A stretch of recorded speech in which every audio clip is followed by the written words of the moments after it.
Total 75 vacancies ആണ് ഇലക്ട്രിക്കലിനുള്ളത്. Okay, total 75 vacancies ഇലക്ട്രിക്കലിനുണ്ട്.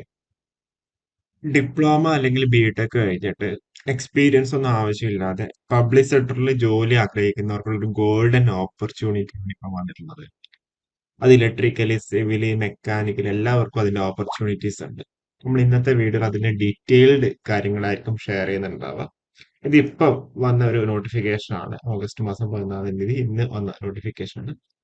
IOC, Indian oil corporation limited എന്ന് പറയുന്നത് നമ്മളെ ഒരു മേജർ PSU തന്നെയാണ് അല്ലെ. അത് നമ്മൾ എക്സിക്യൂട്ടീവ് പൊസിഷനിലേക്കാണ് വിളിച്ചേക്കുന്നത്. കെമിക്കൽ ഉണ്ട്, സിവിൽ ഉണ്ട്, കമ്പ്യൂട്ടർ സയൻസ് ഉണ്ട്, ഓക്കെ, ഇലക്ട്രിക്കൽ ഉണ്ട്. ഇലക്ട്രിക്കൽ ആകുമ്പോൾ electrical, electronic and electronics, electrical and instrumentation, ഇത്രയും എന്താ പറയണ്ടേ, ഇത്രയും ബ്രാഞ്ച് അറിയാലോ, ഇത്രയും ഡിസിപ്ലിൻ ആർക്ക് അപ്ലൈ വേണ്ടി പറ്റും. ഇലക്ട്രിക്കൽ ആൻഡ് അലൈഡ് എഞ്ചിനീയറിംഗ്, അതുപോലെ electronics and communication allied engineering, instrumentation allied engineering, okay, അതേപോലെ കമ്പ്യൂട്ടർ സയൻസ്, സിവില്.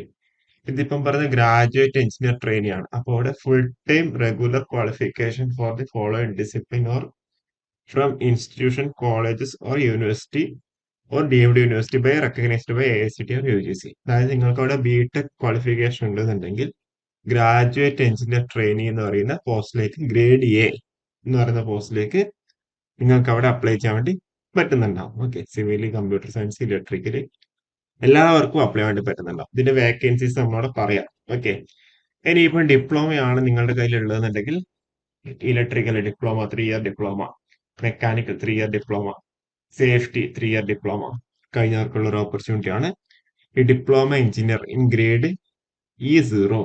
ഓക്കെ, അപ്പൊ ഇതിന്റെ എക്സാം പാറ്റേൺ എന്താണെന്നുള്ള കാര്യങ്ങൾ നമുക്കെല്ലാം അവിടെ നോക്കാം. ഓക്കെ, ഓൾറെഡി പറഞ്ഞു, അതായത് നിങ്ങളുടെ എസെൻഷ്യൽ ക്വാളിഫിക്കേഷൻ എന്ന് പറയുന്നത് ബിടെക് ആണ് എഞ്ചിനീയർ ട്രെയിനിയുടെ കേസിലും.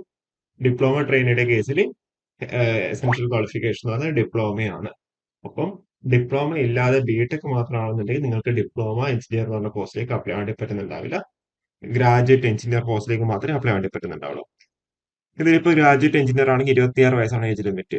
അതേപോലെ ഡിപ്ലോമ എഞ്ചിനീയർ ആണെങ്കിലും 26 വയസ്സാണ് അവിടെ ഏജ് ലിമിറ്റ്. പിന്നെ കറസ്പോണ്ടിങ് OBC, SC/ST കാൻഡിഡേറ്റ്സിന്റെ കേസിൽ 3ഉം 5ഉം വർഷം ഏജ് റിലാക്സേഷൻ ഉണ്ട്. പിന്നെ നമ്മൾ ലോ ഓഫീസർ പറഞ്ഞ പോസ്റ്റിന് മാത്രമേ അവിടെ വർക്ക് എക്സ്പീരിയൻസ് ആവശ്യമുള്ളൂ. നമ്മളെ ഗ്രാജുവേറ്റ് എഞ്ചിനീയറിനോ അല്ലെങ്കിൽ ഡിപ്ലോമ എഞ്ചിനീയറിനോ ഒന്നും ആവശ്യമില്ല. മുന്നേ വെച്ചാൽ ഗ്രാജുവേറ്റ് എഞ്ചിനീയർ ട്രെയിനി അല്ലെങ്കിൽ ഡിപ്ലോമ എഞ്ചിനീയർ ട്രെയിനി എന്നൊക്കെയാണ് പോസ്റ്റിന്റെ പേരുണ്ടാവുക.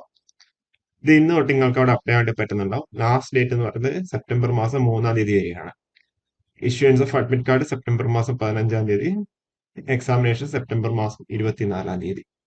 ഈ ഒരു പ്രോസസ് ഈ വർഷം എൻഡോട് കൂടി എന്താ ഈ ഒരു പ്രോസസ് കഴിഞ്ഞിട്ട് നിങ്ങൾക്ക് എന്താ ട്രെയിനിങ് സ്റ്റാർട്ട് ആവുന്നുണ്ടാവും. അല്ലെങ്കിൽ മാക്സിമം അടുത്ത വർഷം സ്റ്റാർട്ടിങ്ങിൽ തന്നെ എന്താ ട്രെയിനിങ് സ്റ്റാർട്ട് ചെയ്യുന്ന രീതിയിലാണ് ഇവരിവിടെ ഈ ഒരു കാര്യങ്ങളൊക്കെ ചെയ്തിട്ടുണ്ടാവുക. ഓക്കെ, നമ്മൾ പറഞ്ഞു നമ്മളെ ഒരു സെലക്ഷൻ പ്രൊസീജിയർ എന്ന് പറഞ്ഞാൽ കമ്പ്യൂട്ടർ ബേസ്ഡ് ടെസ്റ്റ് ഉണ്ടാവും, പിന്നെ ഗ്രൂപ്പ് ഡിസ്കഷൻ അല്ലെങ്കിൽ ഗ്രൂപ്പ് ടാസ്ക് ഉണ്ടാവും, പിന്നെ പേഴ്സണൽ ഇന്റർവ്യൂ ഉണ്ടാവും. ഈ കമ്പ്യൂട്ടർ ബേസ്ഡ് ടെസ്റ്റ് എന്ന് പറയുന്നത് 100 മൾട്ടിപ്പിൾ MCQs ആണ് ഉണ്ടാവുക. 20 മാർക്ക് QA ആയിരിക്കും, 15 മാർക്ക് റീസണിങ്, വെർബൽ എബിലിറ്റി എത്ര 15 മാർക്കിന്.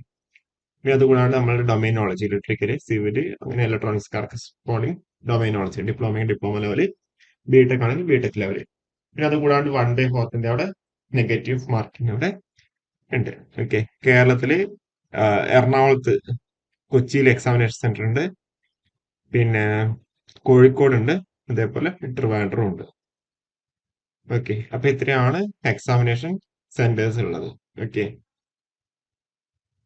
ഷോർട്ട് ലിസ്റ്റിംഗ് പ്രോസസ്സും കാര്യങ്ങളൊക്കെയാണത്. അപ്പോൾ നിങ്ങൾ നേരത്തെ പറഞ്ഞതുപോലെ കമ്പ്യൂട്ടർ ബേസ്ഡ് ടെസ്റ്റിന് 85% വെയിറ്റേജ് ഉണ്ടാവും, പിന്നെ ഗ്രൂപ്പ് ഡിസ്കഷന് 5%, പിന്നെ പേഴ്സണൽ ഇന്റർവ്യൂവിന് 10%. ആ ഒരു രീതിയിലാണ് ഉണ്ടാവുക. അപ്പൊ നിങ്ങൾക്ക് IOCയുടെ വെബ്സൈറ്റിൽ കയറി കഴിഞ്ഞാൽ നിങ്ങൾക്ക് എന്ത് ചെയ്യാം, അപ്ലൈ ചെയ്യാൻ വേണ്ടി പറ്റുന്നുണ്ടാവും.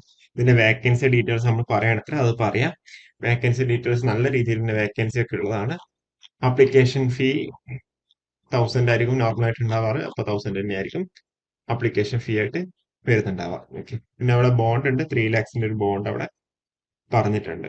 ഓക്കെ, അപ്പൊ ഇതാണ് മെയിൻ ആയിട്ടുള്ളത്. ഇനിയിപ്പം നമുക്കിവിടെ വേക്കൻസീസ് നോക്കുകയാണെന്നുണ്ടെങ്കിൽ നമുക്ക് ഏറ്റവും ആദ്യം ഇലക്ട്രിക്കൽ ആണെന്നുണ്ടെങ്കിൽ 32 അൺറിസർവ്ഡിന്റെ കേസിൽ, അതായത് ഗ്രാജുവേറ്റ്. ഓക്കെ, ഗ്രേഡ് A എന്ന് പറയുമ്പോൾ ഗ്രാജുവേറ്റ് എഞ്ചിനീയറിന്റെ ആണ്. ഓക്കെ, ഇലക്ട്രിക്കൽ 32 ഉണ്ട്, 7 EWS, OBC 20, SC 11, ST 5, total 75 vacancies ആണ് ഇലക്ട്രിക്കലിനുള്ളത്. ഓക്കെ, ടോട്ടൽ 75 വേക്കൻസീസ് ഇലക്ട്രിക്കലിനുണ്ട്. അതേപോലെ ഇലക്ട്രോണിക്സ് ആണെങ്കിൽ 32, മെക്കാനിക്കലാർക്ക് 118 വേക്കൻസീസ് ആണ് ഉള്ളത്. മെക്കാനിക്കലിന് 118 വേക്കൻസീസ് ഉണ്ട്. കമ്പ്യൂട്ടർ സയൻസ് 22, സിവില് 62 വേക്കൻസീസ് ഉണ്ട് സിവിലിന്. ഓക്കെ, പിന്നെ ഇനിയിപ്പോ ഡിപ്ലോമ ആണെന്നുണ്ടെങ്കിൽ ഇലക്ട്രിക്കലിന് 14 വേക്കൻസി, മെക്കാനിക്കലിന് 21 വേക്കൻസി, സേഫ്റ്റിക്ക് 15 വേക്കൻസീസ്. ഈ ഒരു രീതിയിലാണ് അവരുടെ വേക്കൻസി ഉള്ളത്. ഓക്കെ,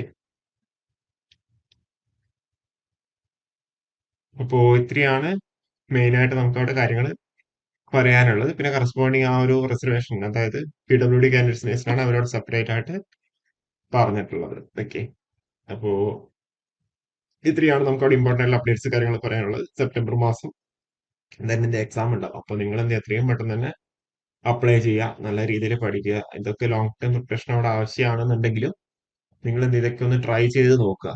ഓക്കെ, അപ്പോൾ കൂടുതൽ വീഡിയോസ് ആയിട്ട് വീണ്ടും വരാം. Okay, thank you.